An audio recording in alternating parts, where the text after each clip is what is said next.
Dalam dunia ini, kata para ulama, manusia ni ada 4 pesen manusia.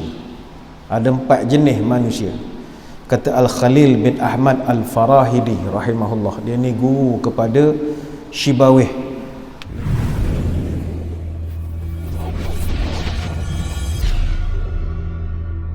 Assalamualaikum warahmatullahi wabarakatuh. Bismillahirrahmanirrahim. Alhamdulillahi hamdan katsiran tayyiban mubarakan fihi kama yanbaghi li jalali wajhika wa li 'azimi sultanik. Allahumma salli ala sayyidina Muhammadin abdika wa rasulika an-nabiyyil ummi wa ala alihi wa sahbihi wa sallim. Na'udzu bi kalimatillahi tammati min syarri ma khalaq. Bismillahilladzi la yadurru ma'asmihi syai'un fil ardi wala fis sama' wa huwas sami'ul 'alim. Allahumma idfa' 'anna al-waba wal ghala wal riba waz zina wal mihan was su'al fitan ma zahara minha wa ma batan an baladina hadha khasatan wa an sa'il biladil muslimina amatan ya rabbal alamin. Nawaitu ta'alluma wa ta'lim wa tadhakkura wa tadhkir wa naf'a wal intifa' ibtigha'a wajhillah wa mardatihi wa qurbihi wa thawabihi lillahi ta'ala. Allahumma barik lana fi Rajab wa Sya'ban wa balighna Ramadan. Yang dihormati para pegawai dan para sukarelawan Masjid Negeri Sultan Ahmad I, seterusnya tuan-tuan guru, para alim ulama, para habaib, muslimin muslimat, hadirin hadirat, tuan-tuan puan-puan, moga-moga dirahmati Allah sekalian. Dalam dunia ini, kata para ulama, manusia ni ada 4 pesen manusia. Ada 4 jenis manusia. Kata Al-Khalil bin Ahmad Al-Farahidi rahimahullah. Dia ni guru kepada Syibawih. Ni seorang Abkhari Lughatul Basri. Ni ulama bahasa Arab yang terkenal. Kata dia, ar-rijalu arba'atun. Manusia ni dia ada 4 pesen. Pertama, rajulun yadri wala yadri annahu yadri fadzaka ghafilun fanabbihuhu. Manusia jenis pertama adalah orang yang tahu tapi dia tak tahu sebenarnya dia tahu. Ini orang yang lalai. Maka mu kena ingatkan dia. Dia tahu tapi dia tak tahu bahawa dia tu tahu. Dia ada ilmu tapi dia tak tahu dia tu ada ilmu itu. Ini orang lalai. Kita kena apa pada dia? Kena ingatkan dia. Jenis manusia kedua, wa rajulun la yadri wa yadri annahu la yadri fadzaka jahilun fa'allimuhu. Manusia jenis kedua adalah orang yang tidak tahu dan dia tahu dia tu memang tidak tahu. Maka ini orang yang bodoh, maka kamu ajar dia. Dia tak tahu dan dia tahu dia pun memang tak tahu. Maksudnya dia ngaku dia tak tahu. Maka orang ni kita kena fa'allimuhu, ajar dia. Golongan manusia ketiga, wa rajulun yadri wa yadri annahu yadri fadzaka akilun fattabi'uhu. Manusia ketiga adalah orang yang tahu bahawasanya dia memang tahu, maka itulah orang yang pandai. Maka mu kena ikut orang begitu. Maknanya dia tahu yang dia tu tahu, maka itu orang yang cerdik, mu kena ikut. Tapi jangan atau hati-hati dengan manusia keempat, wa rajulun la yadri wa la yadri annahu yadri fadzaka ma'ikun fahdharuhu. Manusia keempat adalah orang yang tak tahu dan dia tak tahu sebenarnya dia tu tak tahu, tapi dia mengajar pula kepada orang lain. Itulah orang yang bengong. Mu kena jauh orang begini. Dia tak tahu dan dia tak tahu sebenarnya dia tak tahu, Dia tak reti pun, dan dia tak tahu pun dia tu tak reti, tapi dia sibuk mengajar orang. Ini orang bengong. Fahdharuhu, mau kena jauhi orang sebegini. Hadirin hadirat sekalian, inilah yang kita lihat di sekeliling kita sekarang. Orang-orang yang tidak ada ilmu, orang yang belum kemas ilmunya, tetapi diberi kedudukan yang terhormat di kalangan masyarakat. Apa tanda burung perpat memakan gambir sarang berangin? Apa tanda kiamat dekat? Orang pandai jadi pemimpin. Sewajarnya orang-orang yang kita kena ambil sebagai pemimpin ataupun orang yang nak kita rujuk dalam urusan hal masyarakat ini, kenalah cari orang berilmu, orang beragama, orang yang bertakwa. Sebab Allah pun sebut dalam Quran, inna akramakum indallahi atqakum. Orang yang paling mulia di antara semua manusia adalah yang paling takwa kepada Allah. Surah Al-Hujurat ayat yang ke-13. Yang kita bimbang sekarang di sekeliling kita, termasuk dalam social media, dalam TikTok, dalam Facebook, dalam Instagram, terlalu ramai sangat orang jadi-jadian yang mengajar ilmu kepada orang, tapi kita tidak pasti daripada mana dia dapat benda-benda itu. Inilah yang Nabi sebut penipuan menjadi-jadi bila dunia nak kiamat. Innaha sata'ti 'alan nasi sinuna khadda'atun. Sesungguhnya kata Nabi, akan datang pada manusia tahun-tahun yang penuh dengan penipuan, menipu semua benda. Yusaddaqu fiha al-kadhib wa yukadzibu fiha as-sadiq. Mu akan tengok seorang yang pembohong, seorang yang penipu akan dipercayai cakapnya. Seorang yang kuat lebong, kuat berdoa akan di-like postingnya. Itu kalau bahasa internet sekarang. Orang share pula dia punya pendapat. Tetapi wa yukadzibu fiha sadiq, dan orang yang benar akan dianggap sebagai pembohong. Wa yu'tamanu fiha al-kha'inu wa yukhawnu fiha al-amin. Seorang kaki khianat, orang pecah amanah, orang yang korupsi diangkat dan dipercayai. Wa yukhawnu fiha al-amin, tapi orang yang amanah, orang yang jujur, buat kerja lurus, yang itu pula dianggap sebagai pengkhianat. Kemudian kata Nabi, sampai pada satu huru-hara yang paling besar, wa yantiqu fiha ar-ruwaybidatu qila wa ma ruwaybidah. Maka ketika dunia dah jadi huru-hara begitu, ketika itulah akan muncul satu kelompok manusia namanya Ruwaybidah. Sahabat pun heran, tak pernah dengar perkataan Ruwaybidah ini.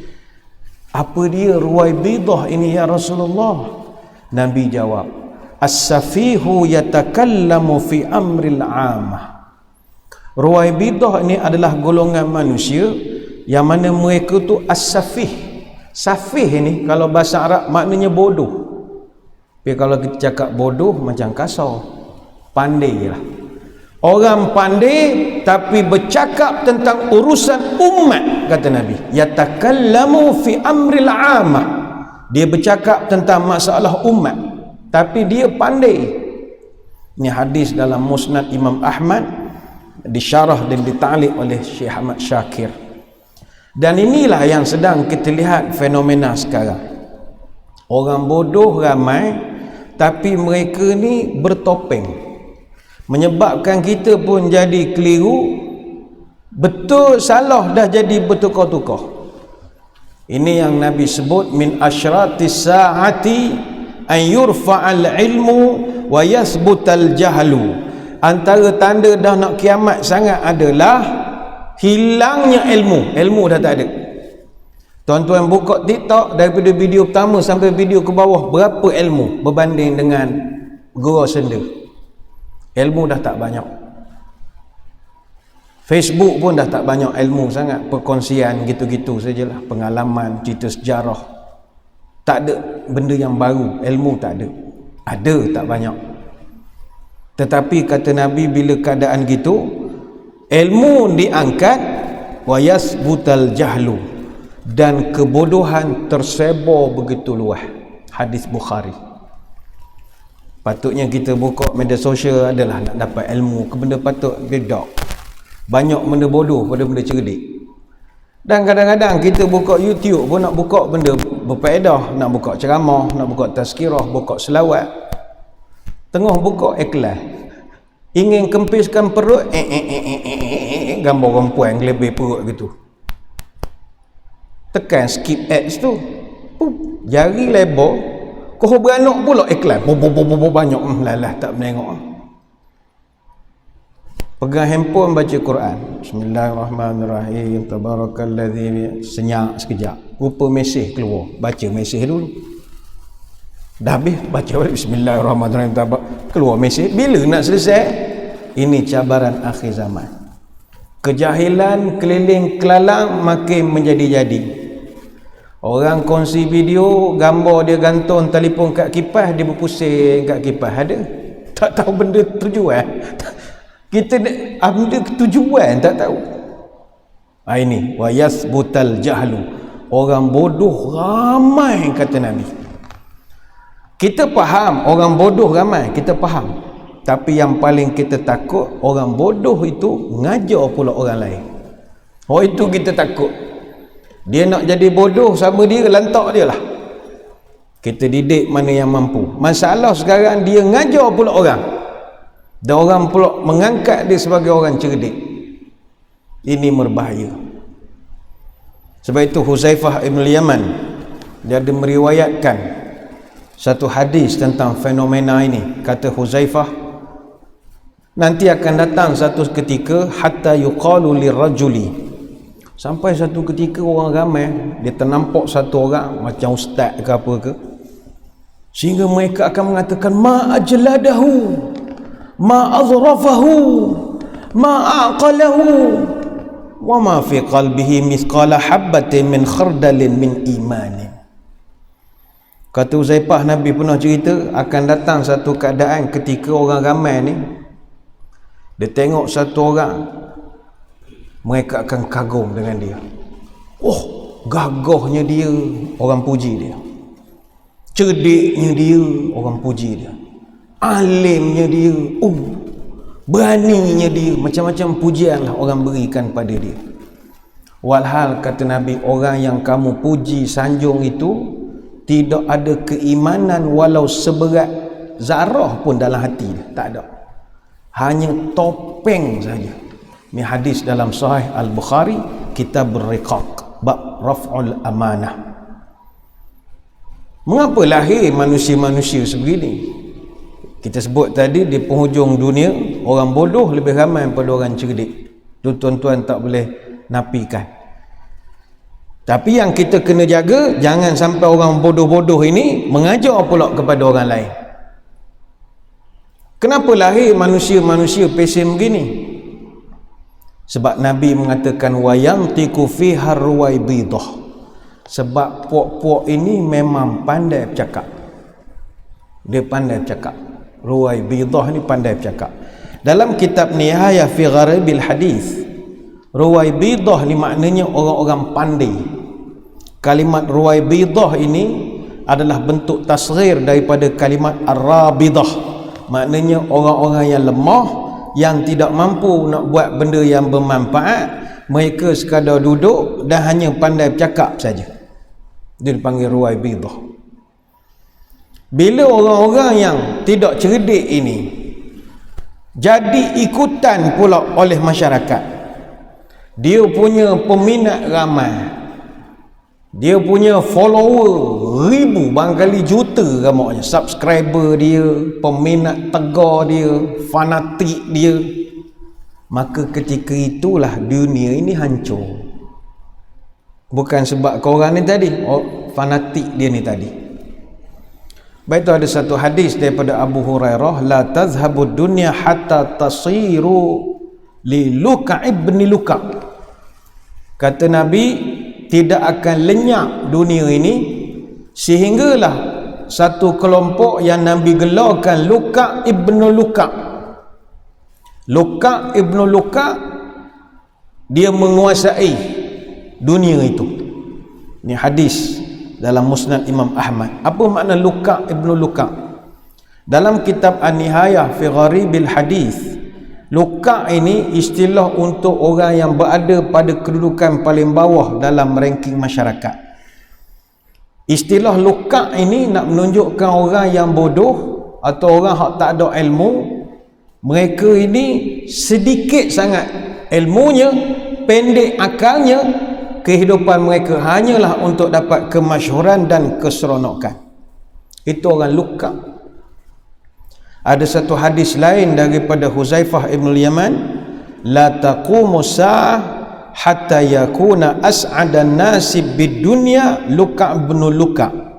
Tidak akan berlaku kiamat sehinggalah manusia yang paling gembira dan bahagia sekali di dunia adalah Luka ibn Luka, iaitu orang-orang yang pandai dan bebal, kata Nabi.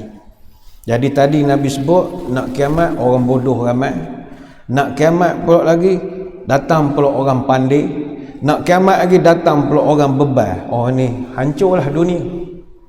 Baik tu kata orang tua-tua, apa tanda orang yang bebal sampai tua tak menyorong akal? Apa tanda manusia bebal tak tahu beza nangka dan temabal? Tanda manusia dungu dan bebal, dada kosong, akal sejengkal, bercakap tidak berhujung pangkal, berkata bagaikan kehilangan akal. Kita beri nasihat, telinga dia tebal. Rakyat sengsara, negeri pun tertinggal. Kalau jadi pemimpin, kita pasti menyesal. Ada satu riwayat yang lain. Ni hadis-hadis yang saya kongsikan ni, hadis-hadis kebimbangan Nabi munculnya golongan bengong di akhir zaman. Dia ada satu bab. Nak kiamat nanti orang bengong ramai. Tuan-tuan keluar pada masjid, orang bengong ni ramai sangat. Masuk simpan top signal ada. Jalan one way dia masuk juga. Bengong ni ramai. Payah keluar masjid saja orang bengong ni begitu ramai. Jangan marah. Cuma kita nak jaga jangan orang ni ngajak orang lain. Jalan one way jangan masuk. Dia ajar pula, tak apa masuk. Tak ada, imam kena marah. Jangan. Dia ajar pula orang lain buat benda salah. Itu tak ada. Tapi kita tahu, orang bengong memang ramai. Ada satu hadis daripada Abu Hurairah, Nabi sebut, min asyratis sa'ah aya'luwa tuhutul wa'ula. Nabi kata bila nak kiamat akan muncul at-tuhul, dia duduk di atas al-wa'ul. Dia kalau istilah untuk orang bengong, orang pun memang pelik-pelik. Luka, tuhut, wa'ul, macam-macam. Akadzalika ya Abdullah bin Mas'ud sami'tahu min nabiyyin. Sahabat yang dengar hadis ini, dia tanya kepada Abdullah bin Mas'ud, ya kau dengar hadis tu daripada Nabi lain macam bunyinya? Kata Abdullah bin Mas'ud, na'am wa rabbil Ka'bah, demi Allah itulah aku dengar Nabi sebut. Maka sahabat pun bertanya, wa mat tuhutu? At-tuhut tu apa benda?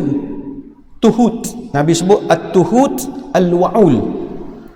Kata Ibn Mas'ud, fasulur rijali wa ahlul baiti al-ghamidati yarfa'una fawqa salihihim wal wa'ulu ahlul baiti salihah.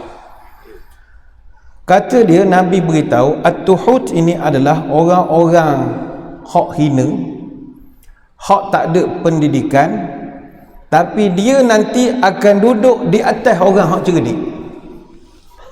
Maknanya orang cerdik-cerdik graduate universiti jadi bengong disebabkan dia. Pada dia ni tak adalah sekolah tinggi mana pun, tapi dia boleh menguasai orang-orang yang educated ini. Dan ini pun memang banyak berlaku.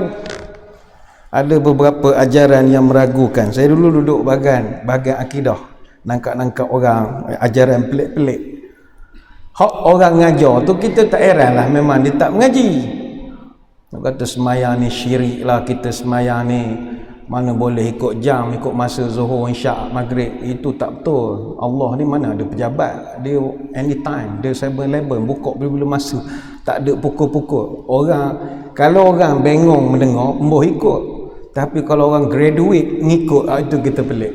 Sebab tu kadang kita nak gelak orang ngikut tu, bukan orang cakap. Sama juga tuan-tuan tengok ke ni, sebutkan jadi ngata pula orang berubat pegang tembikar, pegang kelapa macam-macam. Hak dia tu kita tak heran, hak belakang tu, hak ketuk tu, kepung kepak. Rajin pula dia ngikut. Hak ngikut tu kita nak suka. Ini yang Nabi sebut at-tuhutul wa'ula. Orang tuhut, orang yang hina, rendah, dia akan menguasai orang yang cerdik. Baik itulah orang tua-tua dulu berpesan, tumbuk sambal campur temabal, lauk dimasak dalam belanga. Orang bebal jangan ditabal, kelak rosak budaya bangsa. Bawa kendi pergi berjagal, jual bersama labu dan guri. Akal budi manusia bebal, hancur binasa anak negeri. Cuma sekali lagi, kita tidak boleh nak menyalahkan orang-orang ni. Dia ngajar orang, kadang tu ngajar di masjid, di mana-mana menyampaikan syarahan. Kita pun tak tahu mana dapat ilmu dia, kita jadi tak tahu datang pada mana. Itu kita tak pelik sangat. Yang kita pelik pengikut, follower. Sebab dalam persoalan orang-orang hak bawa benda pelik ini, saham paling besar yang menyumbang adalah follower, penyokong. Yang penyokong ni kadang-kadang lebih daripada mahatali, daripada beruk ni. Lebih. Tok-tok guru tu okey je. Bawah ni ngasuh parang begini nak serang. Tuan-tuan, kalau kita rujuk kisah orang Melayu dulu, orang Melayu ni cerdik sebenarnya.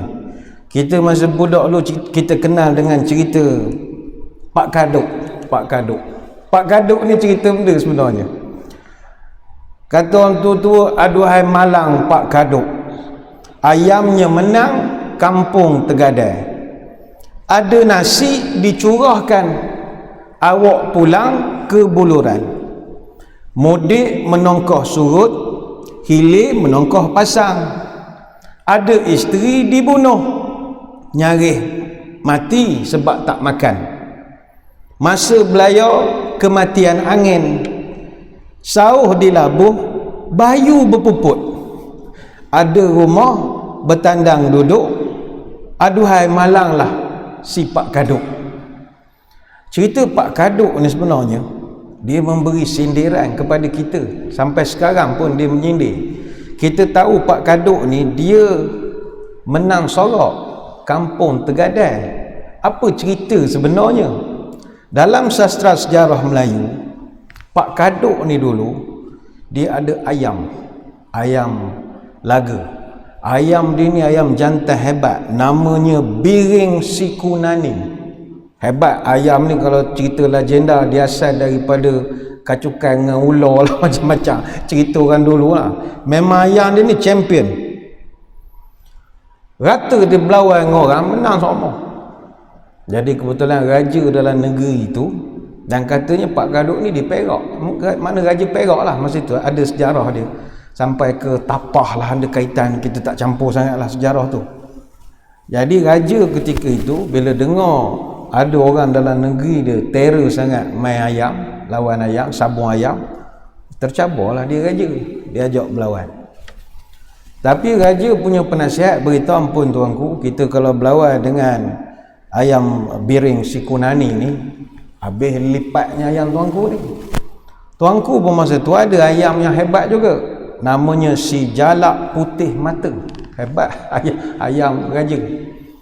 Tapi nama raja cerdik, dia panggil Pak Kaduk, Pak Kaduk, moh berlawan dengan aku, kita lawan ayam. Tapi syarat nombor 1, awak punya ayam bagi saya guna ayam awak guna ayam saya. Ayam tuanku ni pun hebat juga, si jalak putih mata ini. Kaduk tak berapa nak bagi tu ayam kesayangan dia. Tuanku tawa lagi. Kaduk ni, kamu akan diberikan kuasa memerintah separuh negeri ni. Kalau ayam raja kalah. Jadi kaduk pun dia rasa seronok. Wah, ni tawaran bagus. Jadi selepas dia berfikir-fikir, kalau menang aku jadi separuh negeri dia berkongsi. Tapi pertaruhannya pula, dia kalau kalah, dia akan kehilangan kampung dia, rumah dia, apa semua dia kena halau. Jadi disebabkan dia dah terkesima nak dapat hadiah negeri ni tadi, dia lawan. Dia beri ayam dia yang paling jago kepada raja. Raja pula cerdik. Dia bubuh nama ayam Biring Sikunani tu, dia tukar ayam tu nama Kaduk. Tuan-tuan nampak dah permainan di situ. Ayam tu ditukar nama Kaduk. Jadi akhirnya si jalak putih mata, hak tuanku, si Kaduk pegang. Ayam Pak Kaduk, raja pegang. Bubuh pula nama Kaduk. Berlawan. Para penyokong Pak Kaduk, dia tak tahu cerita ayam bertukar. Dia sokonglah Pak Kaduk lagi. Pak Kaduk, Pak Kaduk, Pak Kaduk. Hulu balang istana dah tahu dah raja tukar nama ayam. Daripada asalnya nama Biring Sikunani, tukar nama Kaduk. Hulu balang pun Kaduk juga. Kaduk, Kaduk, Kaduk. Pak Kaduk bila orang seru nama dia kiri kanan, terus tegak. Wah. Orang bagi sokongan ke aku. Belah sini pun sebut Kaduk, orang sini pun sebut Kaduk. Yang belah sini tu sebut nama dia Kaduk, yang belah istana sebut ayam tu Kaduk. Jadi bila dia dah berangan-angan, dia dah tak fokus, akhirnya dia kalah lah dalam perlawanan itu. Jadi teriakan Kaduk, Kaduk, hidup Kaduk, hidup Kaduk, bersahut-sahutan lah, gegak gempita lah. Begitu bangga sekali Pak Kaduk, tersengih daripada mula sampai habis. Akhirnya Pak Kaduk, dia menang bersorak saja. Dia kalah dalam perlawanan, dan yang mengalahkan itu adalah ayam dia sendiri. Apa tujuan orang tua-tua dulu buat cerita ini? Nak ceritanya adalah orang perangai Pak Kaduk ni ramai. Ramai keliling kelalang kita ni ramai Pak Kaduk, tuan-tuan keluar pun ramai Pak Kaduk ada. Kaduk ada, Pak Pandai ada, semua ada. Mat Jenin ada, semua ada luar ni. Tapi yang merosakkan Pak Kaduk adalah penyokong dia. Kaduk, Kaduk, Kaduk, hidup Kaduk, hidup Kaduk. Penuh gitu. Dan inilah yang berlaku dalam masyarakat. Sebab itu Nabi sebut akan sampai satu keadaan penyokong-penyokong ini, manusia-manusia ini, dia nak ilmu, tapi dia cari ilmu dengan orang bodoh. Ini masalah. Ada satu riwayat daripada Imam Abdullah Ibn Mubarak dengan sanadnya daripada Abu Umayyah Al-Jumahi, inna min asyratis sa'ati thalathan ihdahunna an yultamasal ilmu indal asaghir. Ada 3 perkara yang termasuk tanda-tanda dah nak kiamat. Salah satunya, kata Nabi, ilmu diambil daripada orang bodoh. Orang tu bodoh, orang datang ambil ilmu pada dia. Kenapa ambil ilmu pada dia? Sebab dia pandai berupakan orang cerdik. Maknanya dia tidak ada apa-apa. Dalam hasyiah kitab Az-Zuhd, Imam Abdullah Ibn Mubarak pernah ditanya tentang apa makna orang-orang hina ini, orang kecil ini. Kata dia, mereka adalah orang yang bercakap dengan akal sendiri, tanpa ada ilmu langsung tentang apa yang dipercakapkan. Kita tak nafikan, memang dalam suasana dunia nak kiamat ini, nak mencari ulama yang betul-betul genuine itu memang payah sekarang ini. Ulama yang pure betul memang payah. Dan perkara ini bukan hanya kita saja merasakan. Dalam satu riwayat daripada Abu Dzar Al-Ghifari radhiyallahu anhu, Nabi pernah menyebut fenomena ini, innakum fi zamanin ulama'uhu kathirun khutaba'uhu qalilun man taraka fihi usyaira ma ya'lam hawa aw qala halaka. Nabi pernah sebut pada para sahabat, mu sekarang berada pada satu zaman yang mana ulama'nya ramai dan khutabak ni kalau bahasa sekarang penceramah. Nabi sebut, mu wahai sahabat berada pada zaman ulama' ramai, penceramahnya sedikit. Penceramah tak ramai, ulama' ramai. Tapi kata Nabi, wasayati 'alana zamanun yaqillu ulama'uhu wa yaksuru khutaba'uhu. Nanti sampai satu zaman, kata Nabi, ketika itu penceramahnya ramai, ulama'nya sedikit. Penceramah ramai,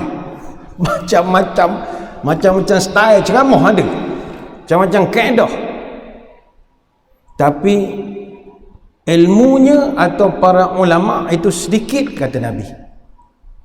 Ini hadis riwayat Imam Ahmad. Baik, itu sekali lagi, kalau kita bandingkan dengan suasana sekarang, macam sekarang kita di Malaysia, kita ada 52 ajaran yang difatwakan menyeleweng oleh Majlis Agama Islam negeri-negeri. Hak mengajar tu memang latar belakangnya toh apa-apa latar belakang ada. Rokok mulut cerita makrifat hakikat itu toh benda-benda kita tak tahu. Seluar pendek cerita. Kita hormat ilmu orang, tapi kita orang Islam dihajar hukum zahir. Mu pakai begitu, itu gambaran dalam. Mu tak boleh kata luar je, penting dalam. Tak ada. Apa yang nampak di mata itulah betul jendela kepada hati kamu. Duk cerita hakikat makrifat, benda tu betul, jadi tak betul bila diceritakan oleh orang macam ini. Ada orang keluar fatwa pelik-pelik. Ada yang mengatakan, macam tuan-tuan, macam saya duduk atas kursi ni, semua ni haram. Kursi ni haram. Percaya pula dia anak-anak murid dia. Kita pun tanya, kenapa kursi haram? Kursi, bangku panjang, sofa, semuanya haram. Bila kita berhujah, apa pakcik kata haram? Pertama, kata dia, nenek moyang kita daripada dulu mana pernah pakai kursi. Daripada zaman Nabi pun kursi ni tak ada. Kalau kursi ni molek, kenapa Nabi tak buat kursi zaman dia? Dia beng ke Nabi selalu. Kalau kursi ni molek, bapa sahabat dulu tak ada otak ke nak buat kursi? Bukan payah sangat nak buat kursi. Bapa dia tak buat? Buat kursi ni tak bagus. Dia beng ke Nabi. Kita hak dengar, ya tak ya juga. Lepas tu dia pun bagi tahu, ni kursi ni dia kata ciptaan orang barat, orang kafir belaka ni. Ni Dajjal belaka, Freemason belaka. Ni semua kafir yang buat belaka ni. Kursi-kursi. Menggunakan kursi ataupun kita kagum pada kursi, maknanya kita kagum kepada penciptanya yang merupakan orang-orang kafir di barat. Kita tak dibenarkan kagum dengan orang kafir, sebab mereka adalah musuh kita. Orang dengar ya tak ya juga. Tolak kursi tepi terus sila. Ya tak ya juga. Ustaz ni beritahu. Munang sabar. Kemudian ada pula kata, tanya hujah lain, dia kata kursi ni ataupun sofa boleh menyebabkan orang jadi lalai. Lalai. Apa sebab? Bila dia duduk, dia jadi tak ingat pada agama. Dia galik, dia tenang gitu, dia lupa. Dan kalau orang perempuan pula kalau duduk, maka posisi kedudukannya boleh menyebabkan kegairahan kepada orang lain yang menengok. Duduknya, kakinya dan begitu dan sebagainya lagi. Tuan-tuan, kalau nak berujah orang begini, ujah setahun tak habis. Ini yang Nabi sebut, mu akan jumpa satu zaman orang hak tak tahu ilmu mari pada mana, tapi pengikutnya ramai. Orang percaya percakapannya, dan itu adalah tanda-tanda kiamat. Tanda kiamat itu bukan sebab tok guru tu, tanda kiamat sebab pengikut itu. Orang hok follower dia, kalau dalam Facebook tu top fan dia, top fan dia, hok kerja muji semua ini. Baitulah muslimin muslimat, kita suka nak belajar ilmu agama bagus, tapi kalau nak mengaji kena berhati-hati. Cari orang hok betul-betul boleh ajar kita ilmu yang sebenar. Baik itu orang tua-tua pesan nak kiamat ni pelik banyak. Apa tanda burung perpat di atas pagar riuh terdengar. Apa tanda kiamat dekat, salah dan benar bertukar-tukar. Kita jadi bengong, jadi pening kita. Apa tanda burung perpat di atas pagar mencari angin. Apa tanda kiamat dekat, orang yang benar akan mati terasing. Apa tanda burung perpat mematuk bunga saban senja. Apa tanda kiamat dekat, memegang agama laksana bara.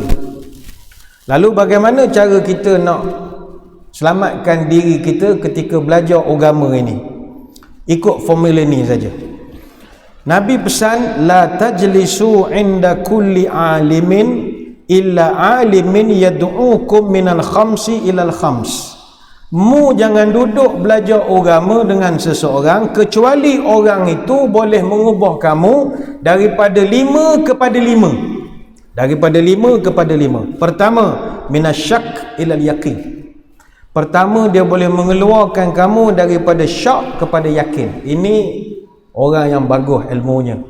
Maknanya asalnya kita syak, tak berapa faham. Belajar dengan dia makin kuat, hakul yakin kita makin tinggi mengenal Allah misalnya. Tapi kalau kita belajar dengan dia, kau lama makin tak kenal agama, beratlah. Sepatutnya tarekat ke makrifat benda betul belaka, tapi sejak belajar dengan dia kau tak semayang kita ini. Allah tu wajib baginya ada, mustahil baginya tiada, kita pun keliru. Ada ke tak ada Tuhan ni? Tak payah semayang, tak semayang, ampunlah. Maka tu guru tu tak betul. Yang kedua, minal kibri ila tawadhu, daripada sombong pada rendah diri. Ni guru bagus.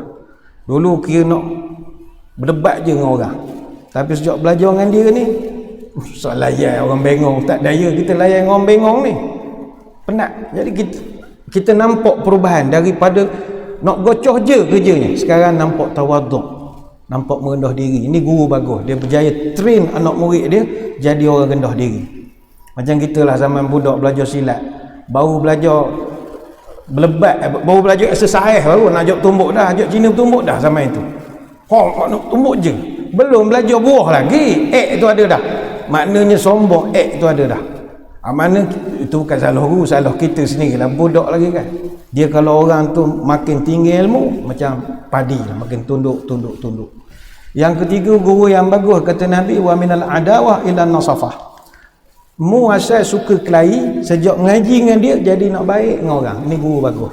Tapi kalau sejak mengaji dengan guru ni kerja nak gaduh semua dengan orang, something wrong somewhere. Macam mana dia didik awak sampai awak jadi nak entang semua orang? Something wrong pada guru itu. Yang keempat, wa minar riya ilal ikhlas, daripada nak nunjuk kepada lebih ikhlas. Ini guru bagus. Dan yang kelima kata Nabi, wa minar rughbah ila zuhdi, guru yang bagus dia boleh ubah anak murid dia daripada tamak pada dunia kepada zuhud dengan dunia. Ini boleh rujuk riwayat Abu Nu'aim daripada Jabir radhiyallahu anhu. Sebab tu carilah tok-tok guru yang betul-betul, yang boleh mengajar kita perkara-perkara yang betul. Jangan cari ustaz jadi-jadian. Jangan belajar agama dengan orang cari ustaz, awak cari orang baru nak start. Tadi dia kena cari orang betul. Kalau tidak pun orang nak. Susah kita. Sekarang ini kalau macam dalam TikTok itu memang ustaz jarang masuk. Ustaz jarang masuk. Jadi bila ustaz jarang ada akaun TikTok, maka orang lain ambil alih. Maka budak-budak sama dia, ada orang gelarkan dia ni ustaz, hukum hakam kita tak tahu datang pada mana. Jadi kita kena selamatkan. Caranya ustaz-ustaz masuk TikTok, betulkan balik ni. Betul. Jangan tinggal saya tak nak TikTok ni semua haram. Jangan letih dalam tu semua toh benda-benda ni. Awak jenis gantung kamera pada kipas musim tu ada tu. Ada pula rujukan dia, fatwa dia macam-macam. Dan itu kena masuk. Kemudian apa yang paling mustahak sekali adalah kita metod belajar agama ini tak boleh tidak mestilah as-sima' min lafzi syekh, sebaik-baiknya mendengar langsung daripada guru. Bukan tak boleh mengaji dengan YouTube, bukan tak boleh mengaji pakai TikTok, Facebook, bukan. Tapi alangkah baiknya datang belajar betul. Itu jauh lebih baik. Sebab itu Nabi menjaminkan ganjaran yang hebat. Man salaka tariqan yaltamisu fihi ilman sahalallahu lahu bihi tariqan ilal jannah. Siapa yang menempuh satu jalan sebab nak mendengar ilmu, Allah akan buka untuk dia jalan untuk dia masuk surga. Jadi Nabi sebut salaka tariqan, hak cari jalan. Jadi kalau kita sekadar online, kadar tengok browse begitu, ada pahala, tapi tak boleh lawan dengan tuan-tuan yang datang berjalan ini. Akan dibukakan jalan masuk ke surga. Jadi dengan cara begitu lebih selamat daripada kita hanya belajar daripada YouTube, daripada Facebook ini. Bukan saya kata tak betul, banyak yang bagus, banyak bagus. Tapi untuk ilmu agama, moleklah kita belajar dengan cara yang betul. Sebenarnya banyak nak diterangkan, tapi saya kira sekadar itulah sembang-sembang kita pada kesempatan malam ini. Sebagai kesimpulan, dalam suasana kita menghadapi pertelingkahan di kalangan masyarakat, janganlah kita jadi batu api. Jangan jadi batu api. Kalau tak boleh jadi batu pemata, janganlah jadi batu api. Sebab kena ingat kita akan jumpa batu nisan. Itu kena ingat. Kalau ingat ke batu nisan, kurang sikit jadi batu api. Dan kepada para penyokong, para follower yang sayang kepada guru masing-masing, jangan sampai sayang kita itu mengulang sejarah Pak Kadut, yang mana menang sorok tapi akhirnya kampung tergadai, tak ada benda tinggal. Sekadar itu kita tutup pertemuan kita dengan sedikit doa. Moga majlis kita sama-sama diberkati oleh Ilahi. A'udzubillahi minasyaitonirrajim. Bismillahirrahmanirrahim. Allahumma salli wa sallim ala Sayyidina Muhammadin salatan tukhrijuna biha min zulumatil wahmi. Allahumma barik lana fi Rajab wa Sya'ban wa ballighna Ramadan. Allahumma tawil umurana wa sahih ajsadana wa nawwir qulubana wa thabit imanana wa ahsin a'malana wa wasi' arzaqana wa ilal khairi qaribna wa 'ani syarri ab'idna waqdi hawaijana fid dini wad dunya wal akhirah innaka ala kulli syai'in qadir. Ya Allah, panjangkanlah umur kami, sihatkanlah tubuh badan kami, terangkanlah hati kami, tetapkanlah iman kami, molekkanlah amalan kami, luaskanlah rezeki kami, dekatkanlah kami dengan kebaikan, jauhkanlah kami dari kejahatan, kabulkanlah segala doa kami sama ada dalam urusan agama, dunia ataupun akhirat. Subhanakallahumma bihamdika nasyhadu an la ilaha illa anta nastaghfiruka wa natubu ilaik. Wassallallahu ala sayyidina Muhammadin wa ala alihi wa sahbihi wa baraka wasallam. Alhamdulillahirabbil alamin. Untuk makluman, untuk 3 minggu yang mendatang ini, malam saya tidak menyampaikan ceramah pada hari Rabu, kerana insya-Allah pada penghujung minggu ni dengan izinnya saya berangkat ke Tanah Suci untuk menunaikan umrah dan ziarah. Jadi akan ada pengganti, dan mohon tuan-tuan mendoakanlah perjalanan selamat, jolok hidung semua beres belaka, mudah-mudahan boleh lagi ke Mekah, mudah-mudahan. Sekadar itu, wabillahi taufiq wa hidayah. Assalamualaikum warahmatullahi wabarakatuh. Wallahu a'lam.